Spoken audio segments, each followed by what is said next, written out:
ನಮಸ್ಕಾರ ಸರ್. ಶ್ರೀನಿವಾಸ್ ಅಂತ police inspector, DCRE west police station. Sir, ಇತ್ತೀಚೆಗೆ ಯಾಕೋ ಮನಸ್ಸಿಗೆ ಭಾಳ ಬೇಸರ ಆಗ್ತದೆ. ಪೊಲೀಸು ಇಲಾಖೆ ಅಲ್ಲಿ ಮತ್ತು ದಲಿತರ ಪರವಾಗಿ ಕೆಲಸ ಮಾಡೋದೇ ದೊಡ್ಡ ತಪ್ಪು ಅನಿಸುತ್ತೆ. ಅದರಲ್ಲೂ ನಾವು ದಲಿತ ಅಂತ ಹೇಳ್ಬಿಟ್ಟು ಸಾಕಷ್ಟು ಕೆಲಸ ಕಾರ್ಯಗಳೆಲ್ಲ ಮಾಡ್ಕೊಂಡು ಬರ್ತಾ ಇದ್ದೀವಿ ಸರ್. ಏನು ಅಂತ ಗೊತ್ತಿಲ್ಲ ಸರ್. ಮೊನ್ನೆ ತಾವೇ ಆದೇಶ ಮಾಡಿದ್ದೆ, ಮಾರ್ಚ್ 24ನೇ ತಾರೀಕು ಆದೇಶ ಮಾಡಿ ನನಗೆ ಉಡುಪಿಗೆ ವರ್ಗಾವಣೆ ಮಾಡಿದೆ ಸರ್. ಅದ್ರ ವಿರುದ್ಧ ನಾನು ಮೊನ್ನೆ KIT ಆಡಳಿತ ನ್ಯಾಯಮಂಡಳಿ ನಾಟ್ ರಿಲೀವ್ಡ್ ಅಂತ ಸ್ಟೇ ತೊಗೊಂಡ್ಬಿಟ್ಟಿದ್ದೀನಿ ಸರ್. ನನಗೆ ಅಧಿಕೃತವಾಗಿ ಇವತ್ತರೆಗೂ DCREಯಿಂದ ಯಾರೂ ಬಿಡುಗಡೆ ಮಾಡಿಲ್ಲ ಸರ್.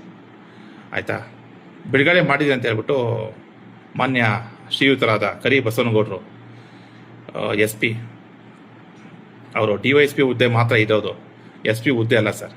ಅದನ್ನು ರಾಜ್ಯ ಸರ್ಕಾರದವ್ರು ಕೊಟ್ಟಿರ್ತಕ್ಕಂಥದ್ದು ಒಂದು ವರದಾನ ಅಂತ ಹೇಳ್ಬೋದು. ಅದನ್ನು ಅವರು SP ಅಂತ ನಾನೇ ನೇರ IPS ಅಧಿಕಾರಿ ಅಂತ ಬಿಂಬಿಸ್ಕೊಂಡು, ಮತ್ತು ಅವರ ಕೆಳ ಹಂತದ ಅಧೀನ DYSP ಆದಂಥ ಶ್ರೀಮಾನ್ ಶ್ರೀ ಮಹೇಶ್ವರ ಗೌಡರವರು, ಅವರು ಸಹ ನನಗೆ KIT ಆದೇಶಕ್ಕೆ ವಿರುದ್ಧವಾಗಿ ಬಿಡುಗಡೆ ಮಾಡಿದ್ದೀನಿ ಅಂತ ಹೇಳ್ಬಿಟ್ಟು ತಮಗೆ ನಕಲಿ ದಾಖಲೆ ಸೃಷ್ಟಿಸಿ ತಮಗೆ ರವಾನಿಸಿದೆ ಸರ್. ತಾವು ಸ್ವಲ್ಪ ಕೂಲಂಕಷವಾಗಿ ಪರಿಶೀಲನೆ ಮಾಡ್ಬೇಕು ಸರ್. ಯಾಕಂತ ಹೇಳಿದ್ರೆ ನಮ್ಮಂಥ ಅಧಿಕಾರಿಗಳು 20 ವರ್ಷ ಸೇವಾವಧಿ ಆಗಿದೆ ಸರ್. ಇಲಾಖೆಯಲ್ಲಿ ಯಾವುದೇ ಕಪ್ಪು ಚುಕ್ಕೆ ಇಟ್ಕೊಂಡಿಲ್ಲ ಸರ್, ಇವತ್ತರೆಗೂ ಇಟ್ಕೊಂಡಿಲ್ಲ. ತಮ್ಮನ್ನು ನಾನು 3 ಸಲ ಬಂದು ಭೇಟಿ ಮಾಡಿದ್ದೀನಿ. ನಾನು ಮನವಿನೂ ಸಹ ಕೊಟ್ಟಿದ್ದೀನಿ, SC/ST ಆಯೋಗಕ್ಕೂ ಕೊಟ್ಟಿದ್ದೀನಿ ಸರ್, ಮತ್ತು ಸದನ ಸಮಿತಿಗೂ ಕೊಟ್ಟಿದ್ದೀನಿ ಸರ್. ಆಯ್ತಾ, ನಾನು ಯಾವುದೇ ಒಂದು ಕುಂದುಕೊರತೆಗಳಿಗೆ ಸ್ಪಂದಿಸ್ತಾ ಇಲ್ಲ. ನಾನು ಅದರಲ್ಲಿ ಕರೆಕ್ಟಾಗಿ ಪರ್ಟಿಕ್ಯುಲರ್ಗೆ 18 ಅಂಶಗಳು ಹಾಕಿ ನಾನು ನನ್ನ ಕುಂದುಕೊರತೆಗಳ ಬಗ್ಗೆ ತನಿಖೆ ಆಗಲಿ ಅಂತ ಹೇಳ್ಬಿಟ್ಟು ತಮ್ಮನ್ನ ಹಾಗೂ ನಮ್ಮ DG and IGP ಮಹಾನಿರ್ದೇಶಕರು, ಆಯ್ತಾ, ಅಲ್ಲೂ ಸಹ ಮತ್ತೆ ಎಲ್ಲ ಇನ್ನಿತರ ಇಲಾಖೆಗಳಿಗೆಲ್ಲ ಕೇಳ್ಕೊಂಡಿದ್ದೀನಿ. ಇವತ್ತರೆಗೂ ಯಾವುದೇ ಕಾರಣಕ್ಕೂ ತಾವು ತನಿಖೆಗೆ ಆದೇಶ ಮಾಡಿಲ್ಲ ಸರ್. ಮೊನ್ನೆ ಯಾವುದೋ ಒಂದು ಸಣ್ಣ ಒಂದು ಪ್ರಕರಣಕ್ಕೆ ಸಂಬಂಧಪಟ್ಟಂಗೆ ಬೆಳಗಾಂ SP ಅವ್ರನ್ನ ಕರೆಸ್ಬಿಟ್ಟು ಇದು ನನಗೆ ಇದು KIT ಆದೇಶ ವಿರುದ್ಧವಾಗಿ ಮತ್ತೆ ನಾನು SC/ST ಆಯೋಗದಲ್ಲಿ ವಿಚಾರಣೆಯಲ್ಲಿ ಇರಬೇಕಾದ್ರೂ ಸಹ ತಾವು ಪುನರಾವರ್ತನೆ ಮಾಡಿ ತನಿಖೆ ಮಾಡಿ ಎಲ್ಲ ದುಂಬಾಲ್ ಬಿದ್ದು ತಾವುಗಳು ದೊಡ್ಡವರು ದುಂಬಾಲ್ ಬಿದ್ದುಬಿಟ್ಟು ಎಲ್ಲ ವರದಿ ಕೊಡಿ ಅಂತ ಕೇಳ್ತಾ ಇದೆ ಸರ್. ಎಲ್ಲಿವರೆಗೂ ಬಂತು ಸರ್ ನಮ್ಮ ಪೊಲೀಸ್ ಇಲಾಖೆ ಸರ್? ಬಹಳಷ್ಟು ಬೇಸರ ಆಗಿದೆ ಸರ್. ನನ್ನ ಕುಟುಂಬಕ್ಕೆ ಬಹಳ ಘಾಸಿ ಆಗ್ತಾ ಇದೆ. ನಾನು ಏನು ಕೆಲಸ ಮಾಡಿದ್ದೀವಿ ಅಂತ ಹೇಳ್ಬಿಟ್ಟು ಇವತ್ತವರೆಗೂ DCRE ಸೆಲ್ಲಲ್ಲಿ, ಆಯಿತಾ, ಯಾವುದೇ ಒಬ್ಬ ದಲಿತರನ್ನು ಕೇಳ್ಬೋದು. ಆಯಿತಾ, ನಿನ್ನೆವರೆಗೂ ಕರ್ತವ್ಯ ನಿರ್ವಹಿಸ್ಕೊಂಡು ಬರ್ತಾ ಇದ್ದೀನಿ.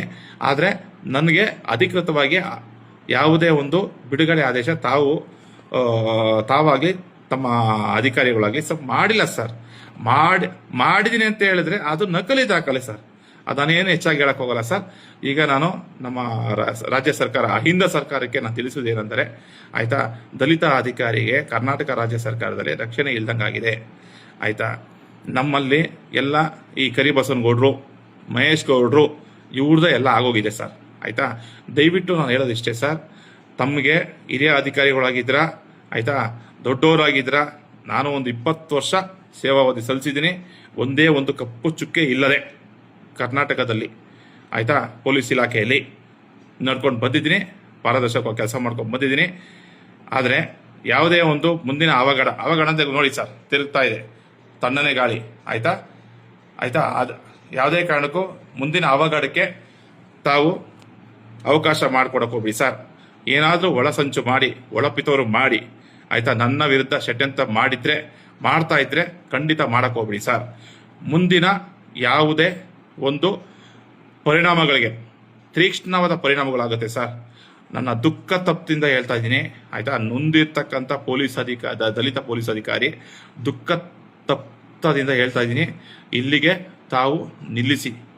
ಅಂದರೆ ನಮ್ಮ KIT ಆದೇಶ, ಮೊನ್ನೆ KIT ಆದೇಶ ಬರೋವರೆಗೂ ಬಂದ ನಂತರ ಸರ್, ನ್ಯಾಯಾಂಗ ಇಲಾಖೆ ನಾನು ತಲೆಬಾಗ್ತೀನಿ, ತಾವು ತಲೆಬಾಗಿ. ತರಾತುರಿಯಲ್ಲಿ, ಆಯಿತಾ, ನನ್ನನ್ನು ಪಿತೂರಿ ಮಾಡಿ ಬೇರೆ ಏನಾದರೂ ತಮ್ಮ ಅಧೀನದ ಕೆಲಸ ಬಂದಿರಿದ್ರೆ, ತಮಗೆ ಏನಾದರೂ ಆ ಥರ ಇದ್ದರೆ ದಯವಿಟ್ಟು ಇಲ್ಲಿಗೆ ಇದಿಷ್ಟೇ ಆಡ್ಬಿಡಿ. ಇಲ್ಲ ಅಂತ ಹೇಳಿದ್ರೆ ನಾನು ತಮಗೆ ಹೇಳಿದೆ ನೋಡಿ, ತಣ್ಣನೆ ಗಾಳಿ ಬೀಸ್ತಾ ಇದೆ, ಆಯಿತಾ, ಪರೋಕ್ಷವಾಗಿ ಸಕ್ರಿಯ ಕಾರ್ಯಕಾರಿಣಿಗೂ ತಾವೆಲ್ಲರೂ ಆಗ್ತೀರಾ ಅಂತ ತಮಗೆಲ್ಲ ಬಯಸ್ತಾ ಇದ್ದೀನಿ. ನಮ್ಮ ಕರ್ನಾಟಕ ರಾಜ್ಯ ಪೊಲೀಸ್ ಇಲಾಖೆಗೆ ಮತ್ತೆ ಗೃಹ ಮಂತ್ರಿಗಳಿಗೆ, ಮುಖ್ಯಮಂತ್ರಿಗಳಿಗೆ ಹಾಗೂ ಡಿಜಿ ಅಂಡ್ ಐಜಿಪಿ ತಾವು ಉಮೇಶ್ ಕುಮಾರ್ ಸಾಹೇಬ್ರಿಗೆ ಆಯ್ತಾ, ದಯವಿಟ್ಟು ಇದು ಮನವರಿಕೆ ಮಾಡ್ಕೊಂತೀರಾ ಅಂತ ಅನ್ಕೊಂತಾ ಇದೀನಿ. ಯಾವುದೇ ಅವಘಡ ಸಂಭವಿಸಿದ್ರೆ ನೇರ ತಾವೇ ಹೊಣೆಗಾರರು.